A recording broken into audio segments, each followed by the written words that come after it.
മാളിക മുറിയിൽ ദൈവിക വാഗ്ദത്തം അനുസരിച്ച് 120 പേര് കൂടിയിരുന്ന് ഒരു പരിശുദ്ധാത്മാവിന്റെ ശക്തി പ്രാപിച്ചു.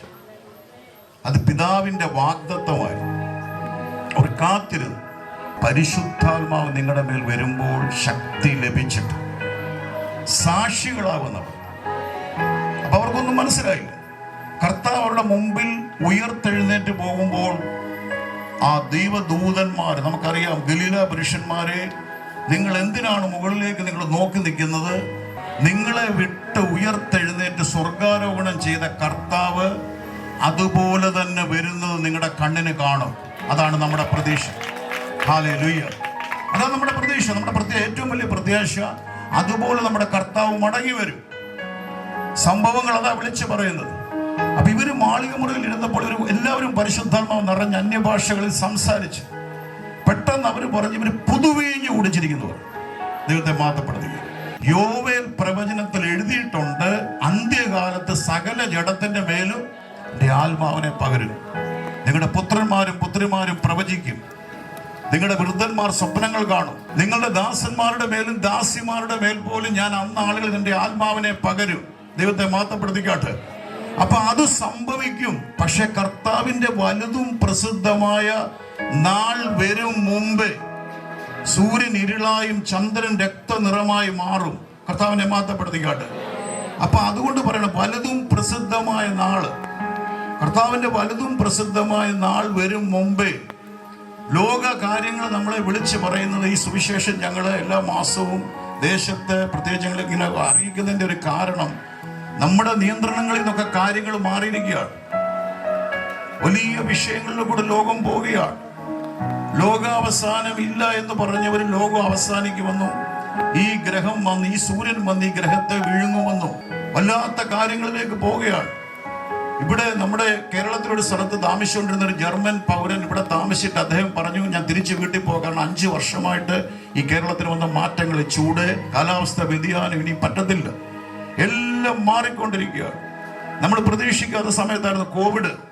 നമുക്ക് ഫ്ലഡിന്റെ അനുഭവം നമുക്കറിയാം, ഇവിടെ എല്ലാം വെള്ളം കയറിയതാണ്.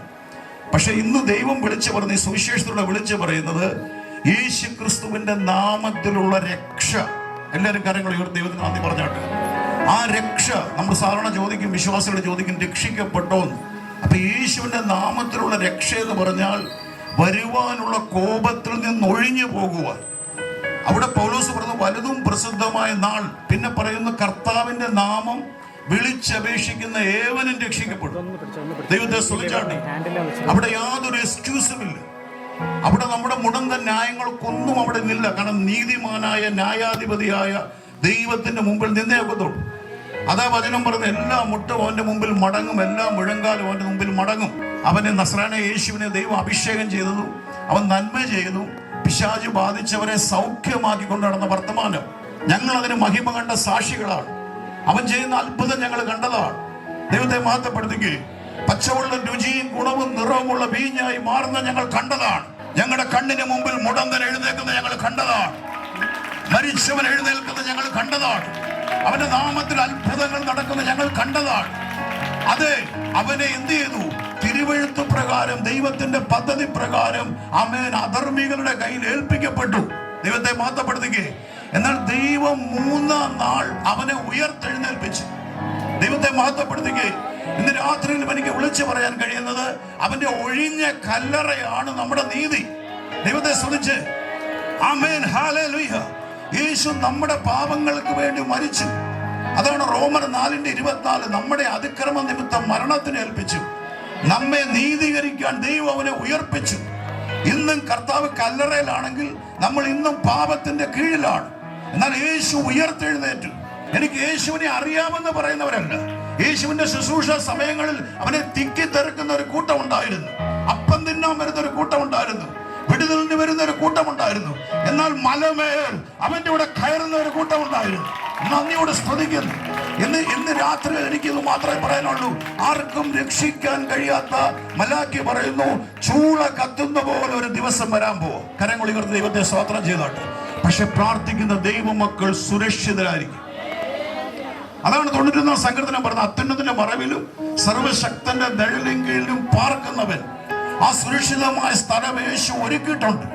ഈ ഭൂമിയിൽ വെച്ച് അപ്പം വർദ്ധിക്കുമ്പോഴും, ഹല്ലേലൂയ, വല നിറയെ മീൻ ലഭിക്കുമ്പോഴും ആദ്യം പിടിക്കുന്ന മീന്റെ വായി തുറന്ന് ആമേൻ അതിൽ നിന്ന് ചതുരമപ്പണം അവൻ ഏറ്റെടുക്കുമ്പോഴും കർത്താവ് പറഞ്ഞതൊന്നുമല്ല, ഞാൻ സ്ഥലമൊരുക്കാൻ പോവുകയാണ്. ദൈവത്തെ സ്തുതിച്ചാട്ട്. ഇന്ന് രാത്രിയിൽ എന്താണ് ഇതിൽ നമുക്ക് പറയാനുള്ള കാരണം? ഇതാണ്, പാപത്തിന് ശിക്ഷയുണ്ട്. ദൈവത്തെ സ്തുതിച്ച്. പാപത്തിന് ശിക്ഷയുണ്ട്. ആ പാപത്തിന്റെ ശിക്ഷയാണ് യേശുവിന്റെ മേൽ വന്നത്. അതാണ്, പാപം അറിയാത്തവനെ നാം അവനിൽ ദൈവത്തിന്റെ നീതിയാകേണ്ടതിന് അവനെ പാപമാക്കി. അപ്പൊ യേശു നമ്മുടെ പാപത്തിന് വേണ്ടി മരിച്ചതുകൊണ്ട് നമ്മൾ യേശുവിനെ സ്വീകരിക്കാത്തവർ ഇന്നും ആ പാപത്തിന്റെ കീഴിലാണ്.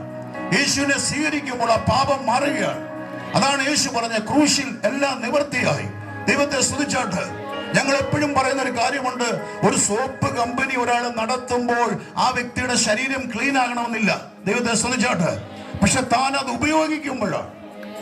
യോഹന്നാൻ പറയുന്ന, അവന്റെ പുത്രന്റെ രക്തം സകല പാപവും പോക്കി ശുദ്ധീകരിക്കുന്നു. അവനെ കൈക്കൊണ്ട് അവന്റെ നാമത്തിൽ വിശ്വസിക്കുന്നവർക്ക് സ്വീകരിക്കുകയാണ്. നമ്മുടെ പാരമ്പര്യങ്ങളിൽ അതാണ് മോശയെ കുറിച്ച് പറയുന്നത്. അവൻ മിസ്രൈമി നിക്ഷേപങ്ങളെക്കാൾ ക്രിസ്തുവിന്റെ നിന്ന വലിയ ധനമെന്നുണ്ട്. ദൈവത്തെ മാറ്റപ്പെടുത്തുകയെ അവിടെ എഴുതിയിരിക്കുന്ന, പറവോന്റെ പുത്രിയുടെ മകനെന്ന് വിളിക്കപ്പെടുന്നതിനേക്കാൾ എന്താണ് ഈ കൃപയിലേക്ക് വരാൻ ജനം മടിക്കുന്നത്? പലതിനെയും അവർ നോക്കുമ്പോൾ പലതിൽ നിന്നും അവർക്ക് പുറപ്പെടാൻ കഴിയുന്നില്ല. എന്നാൽ ഇറങ്ങി പുറപ്പെടുമ്പോൾ വാസ്തവമായി ഞാൻ വിളിച്ചു പറയാം, നിത്യമായ ഒരു ലോകം നമുക്ക് ഒരുക്കിയിട്ടുണ്ട്. കരങ്ങൾ വീശി ദൈവത്തെ സ്തുതിച്ചാട്ടെ. നിത്യമായ ഒരു ലോകം. കർത്താവ് പറയുന്നു, കറ ചുളുക്കം മാലിന്യം വാട്ടമില്ലാത്ത, ഹല്ലേലൂയ, ഒരു ലോകം നമുക്ക് വേണ്ടി ഒരുക്കിയിട്ടുണ്ട്. അത് യേശു അതിനു വേണ്ടി വില കൊടുത്തു. അത് ഈ ഭൂമിയിൽ ഒരു വ്യക്തി വിശ്വാസത്തോടെ സ്വീകരിക്കുമ്പോഴാണ് ആ വിടുതൽ നടക്കുന്നത്.